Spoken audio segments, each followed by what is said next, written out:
Post. এটা শুধু তারিখ নয়, এটা রীতিমতো এক আতঙ্কের নাম।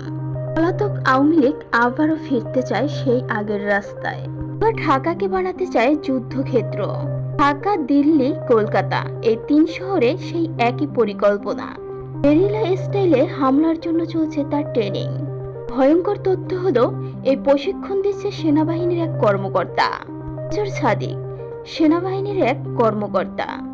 এই অফিসারের বিরুদ্ধে অভিযোগ, তিনি নিষিদ্ধ আওয়ামী লীগের ক্যাডারদের গোপনে প্রশিক্ষণ দিচ্ছেন। কাটারা, পূর্বচল, কাটাবন এই একাধিক জায়গায় 400 জনকে গোপনে ট্রেনিং দেওয়া হয়েছে। সেনাবাহিনী তাকে হেফাজতে নিয়েছে। কিন্তু উঠে এসেছে আরো ভয়ঙ্কর চিত্র। 5ই আগস্ট হাসিনা পতনের পরবর্তী এই দিনই আসতে যাচ্ছে শাহবাগ দখলের প্ল্যান। পুরো রাজধানী অচল করার ছক। দেশের বিভিন্ন স্থান থেকে আওয়ামী লীগের আসবেন ঢাকায়। সবাই সম্মিলিত হবেন এই শাহবাগে। জনগণের সামনে দেখানো হবে আওয়ামী লীগ ফিরে এসেছে। প্রশাসনও তাদের পক্ষে আছে এমন একটা ভয়ের বার্তা ছড়াতে চান তারা। কোথায় হচ্ছে এই প্রশিক্ষণ আর কে কে জড়িত, উত্তর খুঁজতে গিয়ে আরো উঠে আসে ভয়ঙ্কর তথ্য।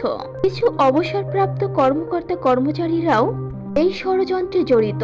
আইনশৃঙ্খলা রক্ষা বাহিনী এই 11 দিনে বিশেষ সতর্কতা জারি করেছেন।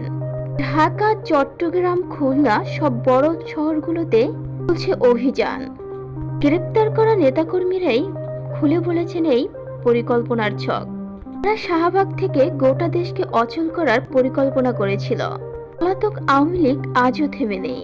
দেশ থেকে পালিয়ে গেলেও তাদের ষড়যন্ত্র আজও জীবিত।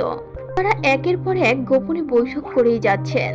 5ই আগস্ট এই ঢাকাকে বানাতে চায় তারা আরেকটি যুদ্ধক্ষেত্র।